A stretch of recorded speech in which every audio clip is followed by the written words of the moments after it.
Bom, tem uma série de coisas a falar sobre esse filme, e toda vez que eu vejo ele eu noto algum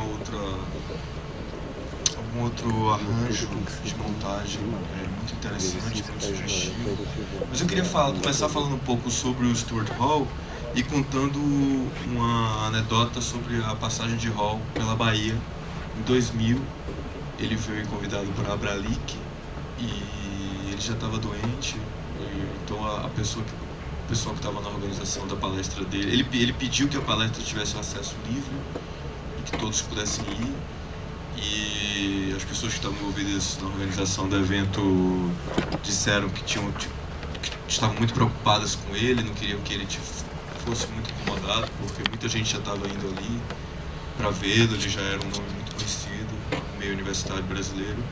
E o Hall disse que não, eu quero ficar aqui no corredor, para que eles queriam deixar ele isolado no canto. Ele, não, eu quero ficar aqui no corredor para ver as pessoas, para que quem conhece o meu trabalho se aproxime, pergunte, converse comigo.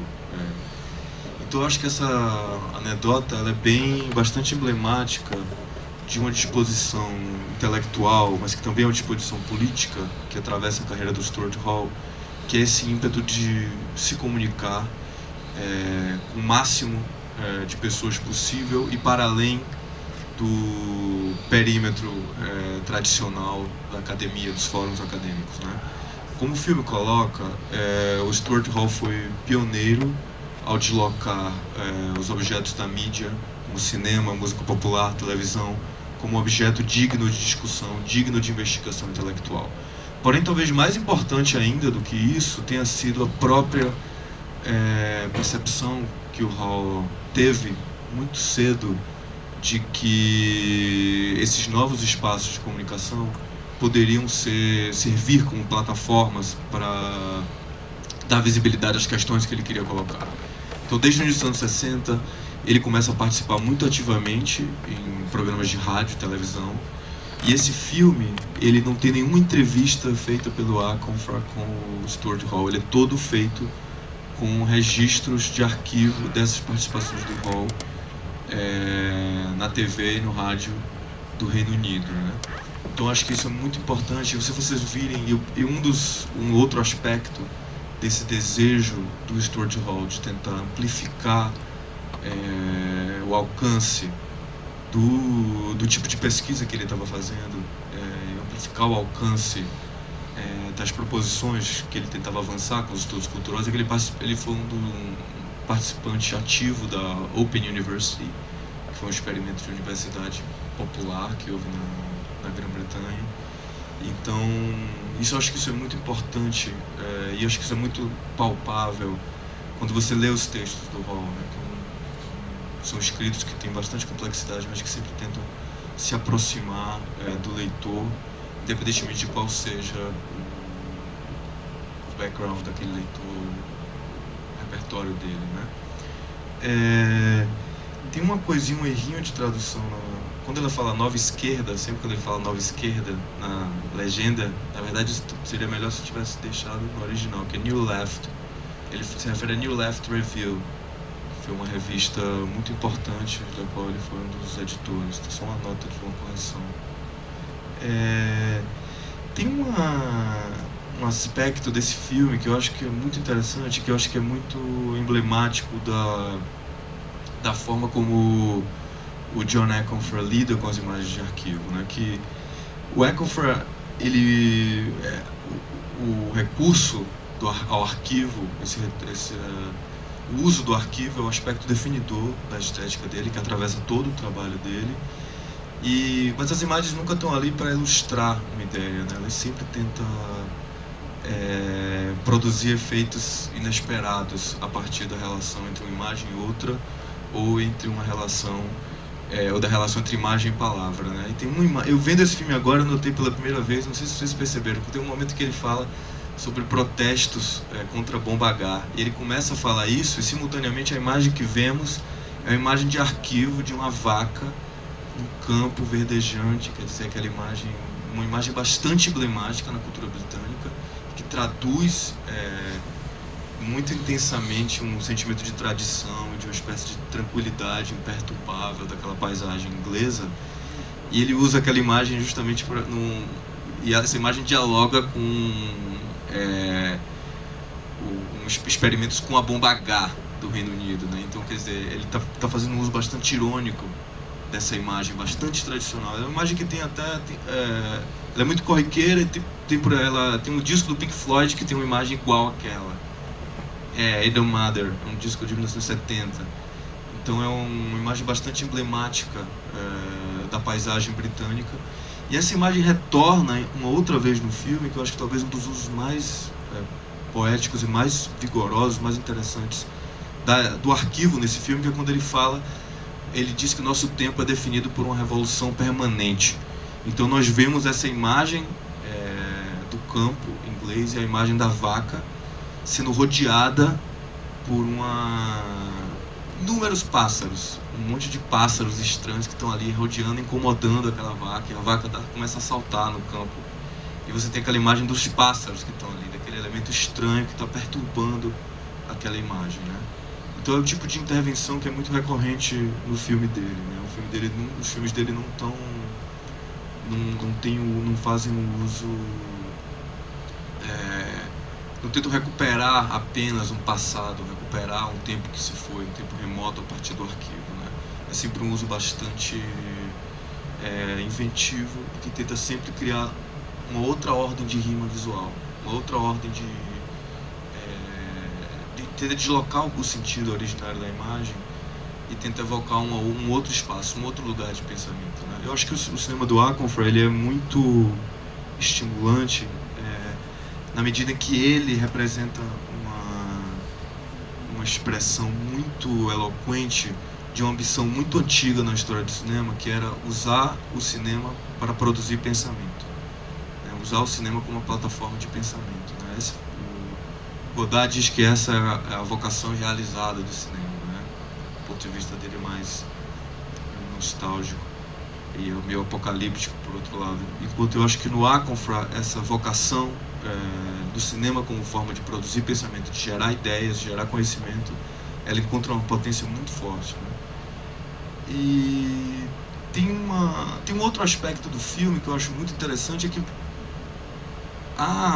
que tem a ver nessa relação entre imagem de arquivo e palavra, é que eu não sei como... Eu queria perguntar até a vocês isso, eu quando assisto esse filme e vários outros filmes do Aconfer, eu tenho a sensação de uma espécie de deriva sensorial, né? Porque aquelas imagens, elas te levam para direções muito diferentes daquelas que as palavras evocam. Então é quase como, nesse sentido, ele é um filme que de alguma forma produz uma ressonância até com a ideia de experimentação e improviso no jazz, né? É um filme que ele sempre está permeado por uma série de desvios e por uma espécie de... que produz um sentimento, uma experiência de devaneio, né? É quase como se ele multiplicasse uma série de caminhos possíveis pelo qual você pode experimentar aquelas ideias, aqueles temas que ele está evocando no filme, né? E tem eu acho que o Stuart Hall, eu não vou me estender muito, queria passar a palavra para vocês, para ouvir vocês conversar, mas eu acho que tem uma coisa que o filme coloca, e que eu acho muito interessante a forma como o Stuart Hall aparece, porque é um filme que coloca o Hall a partir muito das crises intelectuais que ele teve, né? Das crises que ele teve com a própria identidade dele. E eu acho que o Hall é muito interessante como personagem, e é muito interessante como intelectual, porque é quase como se a biografia dele e como o testamento intelectual, tudo dele, tudo que ele nos legou, desse um testemunho muito valioso dessa virada da política para o campo da identidade, né?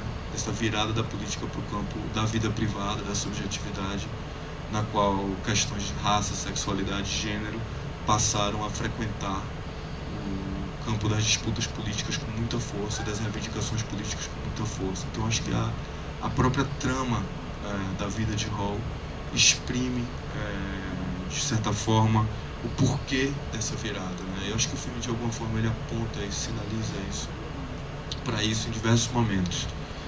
Mas eu não queria me estender muito, até porque a gente não tem tanto tempo assim. Perdão quem já estava aqui, vou reforçar o convite. Às 7 horas nós teremos uma palestra com o professor Cobina Messa, da Universidade de Yale, um historiador da arte, e ele é um discípulo do Stuart Hall. O Stuart Hall era o mentor dele. E o Cobina, engraçado que o Cobina escreveu um obituário do Stuart Hall na Art Forum, quando o Hall morreu, acho que foi em 2015 ou 2014, e ele descreve o impacto de ter visto o Hall na televisão, né? E na rádio, de como a presença de um intelectual público negro discutindo questões de raça e identidade na mídia teve um impacto decisivo na geração dele para ele. Então a palestra começa às 7 horas e convido todos vocês a ficar aqui esse tempinho que a gente vai ter entre a sessão e a palestra só para organizar tudo e preparar. Vai ter tradução simultânea com fone, então acho que vai ser a primeira vinda dele ao Brasil, então acho que vai ser bem interessante quem puder ficar. Mas eu queria ouvir vocês teriam alguma pergunta, alguma questão, o que vocês acharam do filme?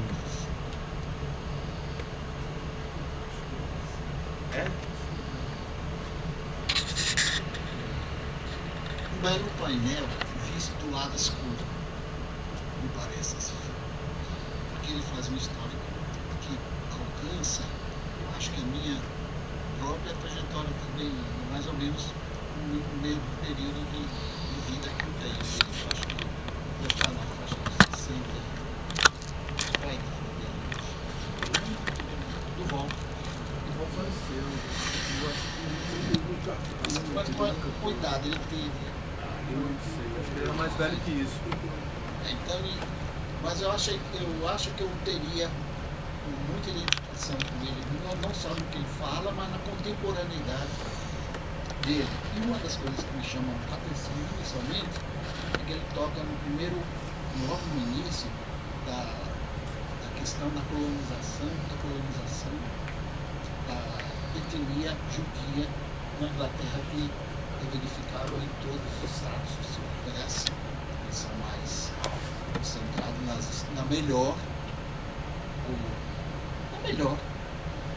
camada social da sociedade. Ele fala lá em todas as camadas. Interessante também porque ele, mais adiante, quando ele mostra o casamento dele, é exatamente como a branca, o que vem a reforçar aquela questão que a própria mãe rejeitou quando a filha falou em casar com um médico negro.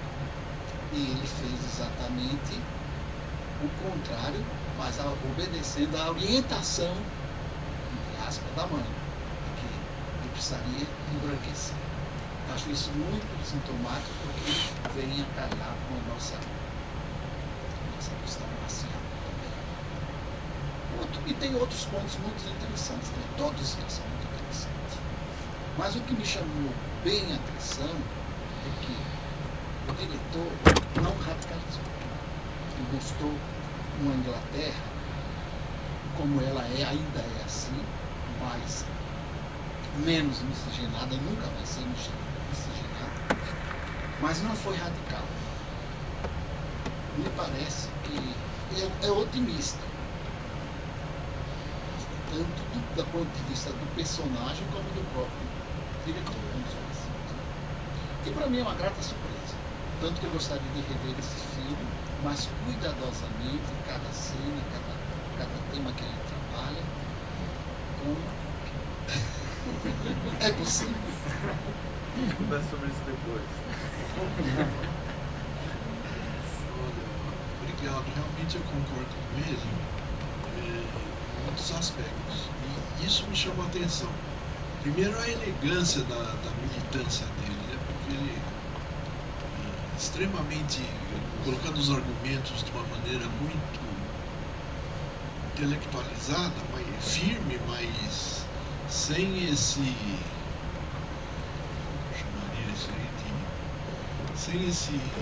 essa festividade, vamos dizer, de dizer, nós somos as vítimas, os ingleses brancos são os opressores, sem essa que a gente vê muito nos discursos da América Latina em geral, né? Agora, isso me chamou a atenção. Inclusive, uma hora que ele fala na TV uma senhora lá que era contra imigrantes, mais imigrantes no Reino Unido.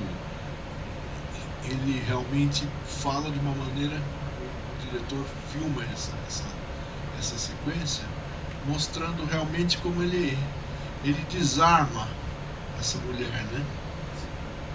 Conservadora, sem gritos e berros e xingos, esse tipo de coisa, né? Então eu também fiquei impressionado e eu gostaria de rever o filme também de uma maneira... Não, é porque os filmes dele são densos, né? São filmes densos e que exige de você uma concentração, uma atenção, né? Então, é isso que me chamou a atenção, basicamente, né? E acho que o filme consegue retratar muito bem a importância dele, né?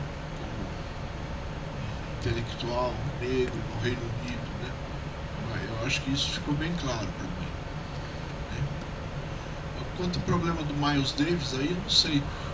Eu não notei muito, porque ele é rei, vamos dizer, o instrumento dele era o trompete, né? E para mim foi bem claro, não sei. Eu não percebi nada muito dos graves aí. Talvez o acompanhamento, você quer dizer, do jazz, né? Mas pelo menos o trompete dele deu para perceber claramente, né? Era isso. Eu agradeço a sessão. E também saber o seguinte, como que a gente faz para ver a palestra? O ingresso é 1 hora antes, é isso? Peter, 1 hora antes para pegar os ingressos? Creio que não, creio que quando acabar aqui eles já podem pegar. Quando acabar aqui já pode pegar o ingresso para a palestra, é gratuito também, tá? Tá bom, obrigado. Gostaria de acrescentar a questão do Mário Davis. Eu acho que o diretor obedeceu o desejo, né, do próprio retratado. Ele disse que a música aqui, ele não se identificava com nenhuma música, se identificou com a música, com o jazz contemporâneo, que é traduzido pelo Mário Davis muito adequado, muito bom, excelente. Então eu acho que casou as duas coisas, o desejo do biografado, quanto do autor em fazer uma homenagem a outro grande negro, que às vezes até lembram, se confundem como figuras. O Miles comparece em outros filmes do Agonfra também. O filme não é só nesse, A Marcha sobre Washington, acho que o filme que a gente já teve 2 exibições, tem alguns fragmentos de Cairo Cruz, e se não me engano esses 2 filmes certamente o Miles Davis está na trilha, mas é uma recorrência para ele, mas de fato, por causa desse filme, ele tem esse tom de homenagem. Eu fico pensando sempre em questões relacionadas ao arquivo, né, que é a recorrência do Agonfra e como que essa dimensão da montagem que ele vai trabalhar tanto nas falas quanto nos arquivos e me interessa muito porque mesmo quando ele trata de personagens individuais, no caso do Malcolm, no caso de ontem com Martin Luther King, no caso hoje com o Stuart Hall, ele sempre constrói uma dimensão contextual na qual a gente consegue entender a trajetória, assim. E nessa dimensão as imagens de arquivo elas são importantes porque elas ajudam a gente a construir o caminho junto para entender a trajetória do sujeito, assim. E no caso desse filme, assim, isso ajuda a gente, por exemplo, a entender, fiquei aqui viajando na coisa da New Left, tá, os autores, que aí já tem mais a ver com a coisa da minha formação mesmo, e é surpreendente perceber o quanto a importância que o Stuart Hall tem nisso, porque muitas vezes a gente sempre está pensando em Thompson, em Raymond Williams, em outras figuras e menos nele, nessa perspectiva da New Left, né? A gente sempre pensa nele nessa dimensão das identidades e desse outro percurso, e menos nessa formação da revista, assim. Isso me chamou muita atenção, porque tem uma série de preocupações e um protagonismo que ele tem, mesmo sendo bem jovem em relação aos outros, que não, pelo menos aqui no Brasil, isso não fica muito visível. Ele fica mais visível nesses outros debates de identidade. E assim, essa construção com o jazz, ela é incrível, assim. A gente tá conversando todos os dias, eu saio aqui e vou pra casa ouvindo jazz, assim. Porque tem essa dimensão que não tá só nesse filme, mas que eu acho que tá na obra do Aconfa como um todo, pelo menos do que a gente viu até agora, que é essa dimensão de construção de improviso e isso que você chamou da deriva, e que aí, assim, é muito texto para ouvir, para ler, e as imagens levando a gente para vários lugares. Então, assim, essa arrumação, ela reverbera muito, assim. Eu acho muito... Só falar uma coisa que você, Isabel, muito que você falou a verdade. Tem esses filmes, principalmente os filmes biográficos, as imagens realmente servem como guia, a maior parte delas, para que você entenda o contexto e acompanhe o fio daquela história.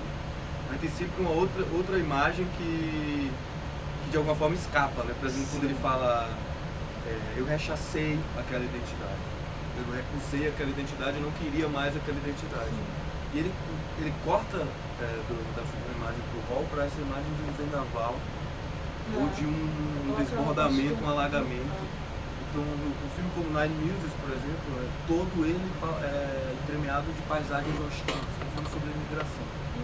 Então, sei lá, inundações, nevascas. Então, assim, tem sempre uma evocação indireta de um sentimento que acompanha essas imagens que são mais contextuais. E uma repetição de imagens em vários filmes.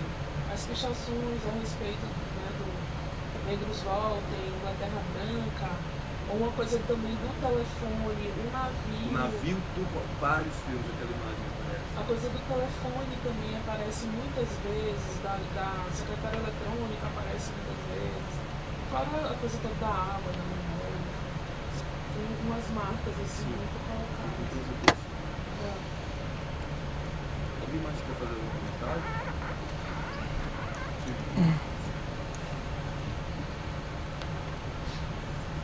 Boa tarde. Parabéns pela mostra.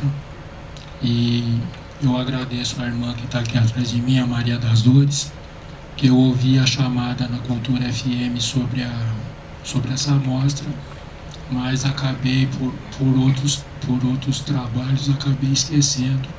E ontem ela me deu um puxão de orelha, né, a respeito. E aí eu vim ontem e estou aqui hoje, porque eu tomei contato com o Raul na faculdade, né, alguns artigos dele sobre identidade, onde o tema era pensar comunicação.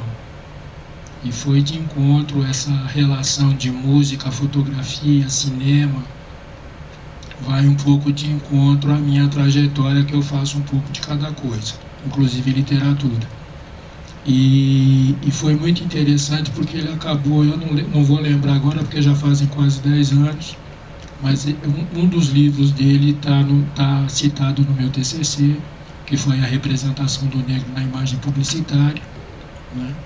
E... É o espetáculo do outro, não é não? Eu sou meio ruim para título de livro, entendeu? Mas foi interessante porque foi uma questão nova dentro do campus, né? E que deu um pau danado.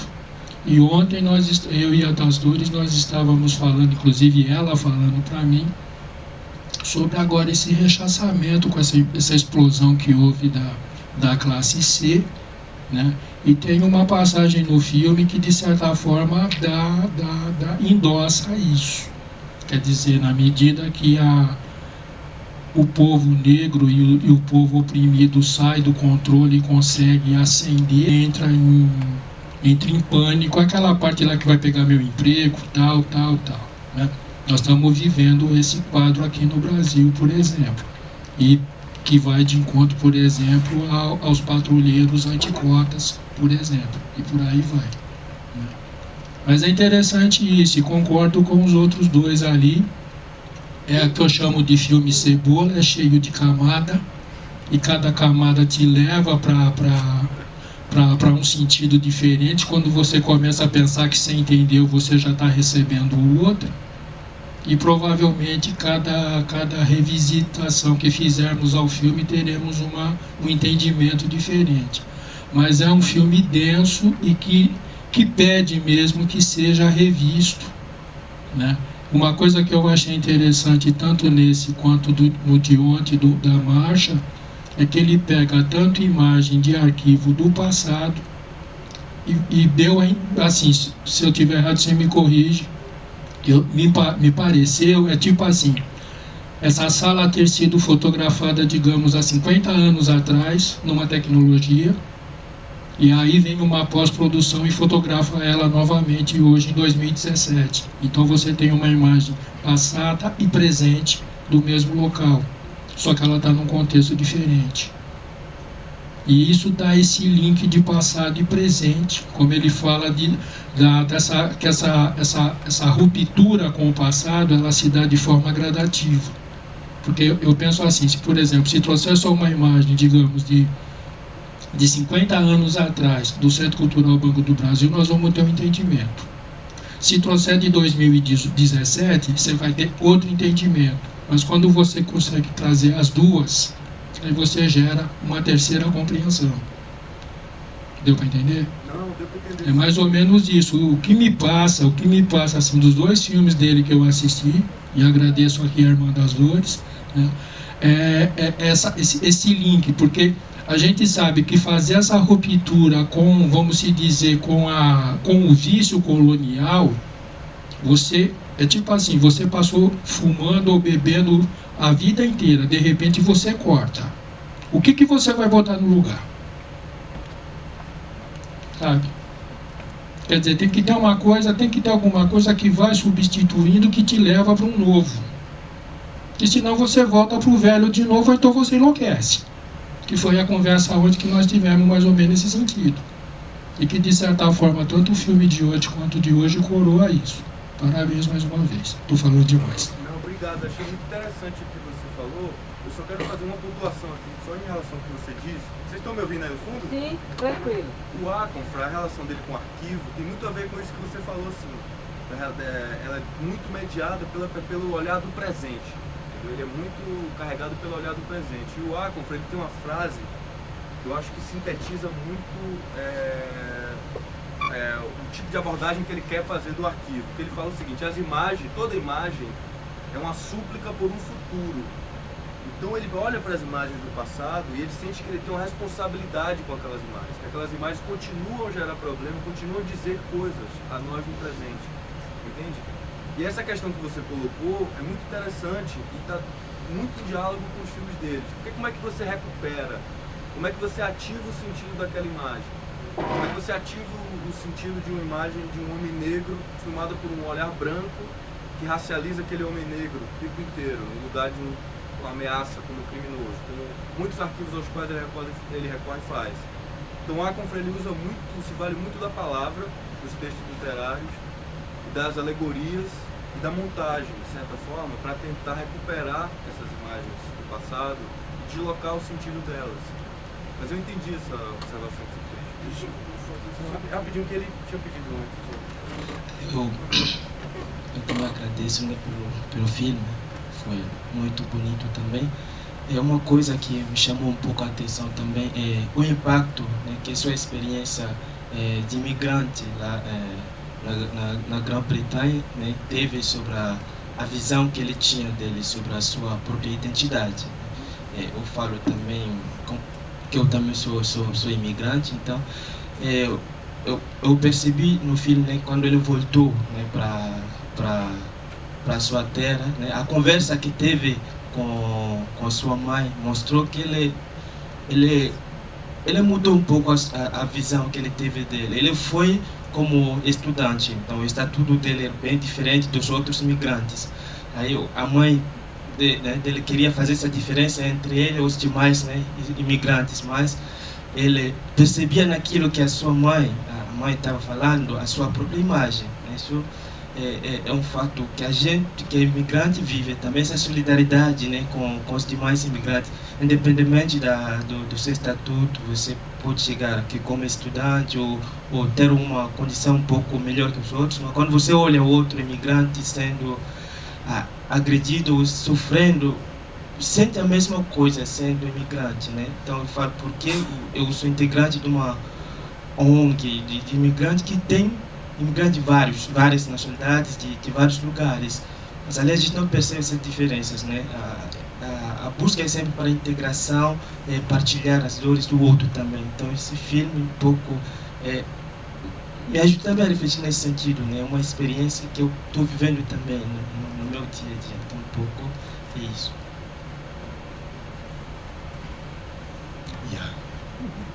Formidável. Me chama a atenção um ponto onde foi falado em que professores de cinema não sabiam sobre cinema e que toda a metodologia, todos os métodos e todos os conceitos e todo o conhecimento que deveria ser formulado para então poder ser passado um conteúdo aos alunos. Foi publicado um livro, A Arte Popular, The Popular Arts. Como comparar ao Brasil, a realidade brasileira, a arte como o cinema como um todo, e a maneira como se faz cinema, e o objetivo, poderia-se dizer objetivo, ou a maneira em como os novos produtores de cinema têm falado, feito, produzido e tocado nos temas que vão de igual parâmetro e de igual estrutura, comparando o mundo, a realidade brasileira como um todo, como sociedade, como afrodescendentes, como imigrantes, como Brasil, como Latinoamérica, e a maneira em como os produtores de cinemas ou como os estudantes das universidades de cinema têm tratado esse tema dentro das universidades, comparando o que foi aquele livro e os temas propriamente ditos a cinema no Brasil. Há como fazer uma comparação entre esse tema dito nessa época e a maneira em como passamos atualmente no Brasil?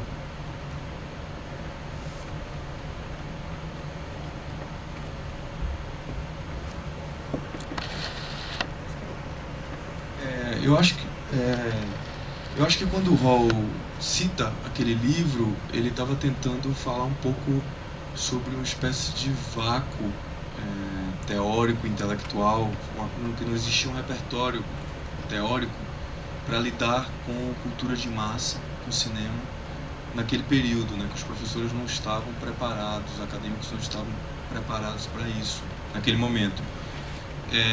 Eu acho que de lá para cá muita coisa mudou, e eu acho que aqui no Brasil também muita coisa mudou nesse sentido. Eu acho que já tem muitos cursos de pós-graduação especializados em estudos da mídia, cultura visual, cinema.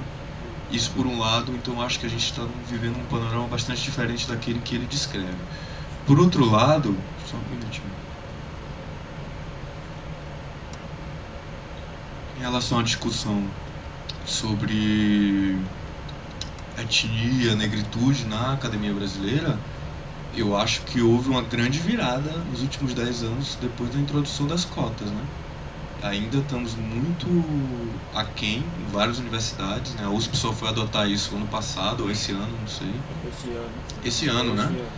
Está bem atrasada, né?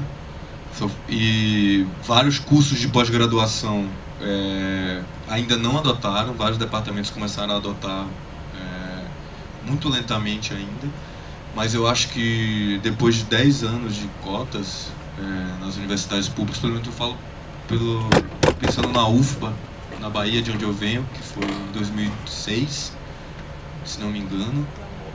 A UNEB foi antes, perdão. Boa correção. Ignorância minha. A UNEB foi antes, mas teve na UFBA também, e eu acho que houve uma... A UNB também, né? Eu acho que houve uma grande virada em termos de repertório, em termos de bibliografia, e está surgindo cada vez mais, estão surgindo cada vez mais intelectuais negros que estão colocando essas questões, e eu acho que a tendência é que o espaço para essas vozes cresça, porque essas pessoas estão lutando muito para participar desse debate. E eu acho que sim, acho que houve uma mudança assim, bastante considerável, assim, eu acho para mim notável, assim, palpável. Alguém mais tem alguma pergunta? Já estouramos um pouco nosso tempo. Muito obrigado por terem ficado. Aguardo vocês aqui.